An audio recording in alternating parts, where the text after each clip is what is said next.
एक गांव में एक भिखारी अपनी पत्नी के साथ रहता था। उनका नाम था मूर्ति और भवी। हर सुबह मूर्ति खाली बर्तन ले जाता और शाम होने तक उनमें कुछ चावल लेकर वापस आता। उन चावलों से ही उन दोनों का एक समय का खाना हो पाता था।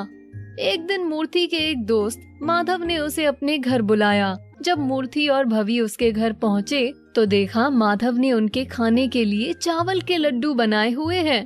मूर्ति और भवी ने मन भर के लड्डू खाए और अपने दोस्त का धन्यवाद करके वो अपने घर वापस आ गए।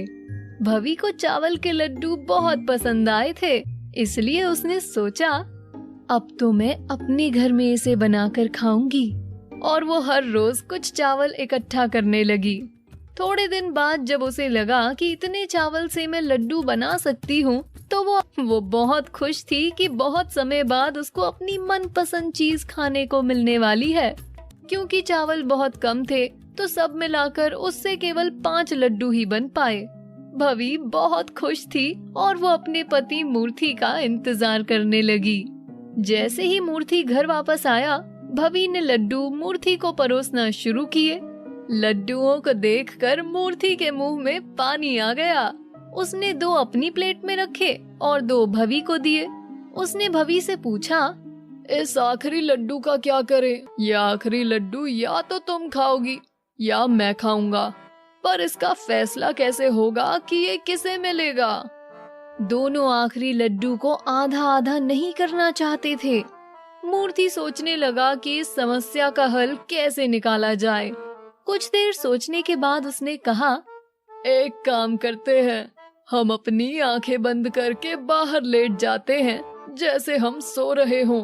जो भी अपनी आंख पहले खोलेगा या कुछ बोलेगा उसे सिर्फ 2 लड्डू मिलेंगे और दूसरे को 3।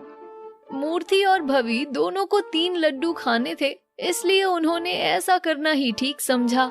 भवी के मुंह में पानी आ रहा था, पर उसने अपने मन को किसी तरह शांत किया। उसने 5 लड्डू संभाल कर रख दिए और फिर बाहर का दरवाजा बंद कर दिया। बाहर जाकर मूर्ति पश्चिम दिशा में और भवी पूर्व दिशा की ओर लेट गए। इस तरह 3 दिन बीत गए। उनके घर का दरवाजा नहीं खुला और ना ही उनके घर कोई कुछ सामान लेने आया। गांव के लोग परेशान होने लगे। अरे, इन दोनों को क्या हो गया है? ये एकदम से कहाँ चले गए? घर पर कोई ताला भी नहीं लगा हुआ था, जो लोगों को लगता कि वो कहीं बाहर गए हैं।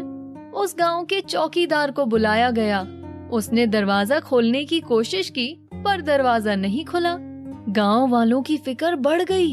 एक ने कहा, अरे ये तो अंदर से बंद है, जरूर इनके साथ कोई हादसा हुआ होगा। अंत में गांव के सरपंच ने चौकीदार को दीवार कूदकर अंदर जाने को कहा। इस दौरान पूरा गांव इकट्ठा हो चुका था। चौकीदार घर के अंदर गया तो उसने देखा कि मूर्ति और भवी जमीन पर पड़े हुए हैं। वो उनको ऐसी हालत में देखकर डर गया। उसने अंदर से दरवाजा खोला और सारे गांव वाले जल्दी से अंदर आ गए। गांव वालों ने भी मूर्ति और भवी को नीचे जमीन पर देखा तो उन्हें लगा कि दोनों अब नहीं रहे। उधर मूर्ति और भवी दोनों सारी बातें सुन रहे थे, लेकिन दोनों ने ना अपनी आंखें खोली और ना ही कुछ बोला। उनके दिमाग में सिर्फ लड्डू के सपने चल रहे थे। गांव वालों ने कुछ पैसे जमा किए और आखिरी रस्मों की तैयारी शुरू की। भवी और मूर्ति को शमशान घाट ले जाया जाने लगा, पर फिर भी दोनों आंखें मूंद लेटे रहे। जब सब तैयारी हो गई तो चिताओं को आग लगा दी गई। आग की गर्मी से आखिर में मूर्ति का दिमाग चलना शुरू हुआ। उसने सोचा कि बात अब बहुत बढ़ गई है और मुझे हार मान लेनी चाहिए।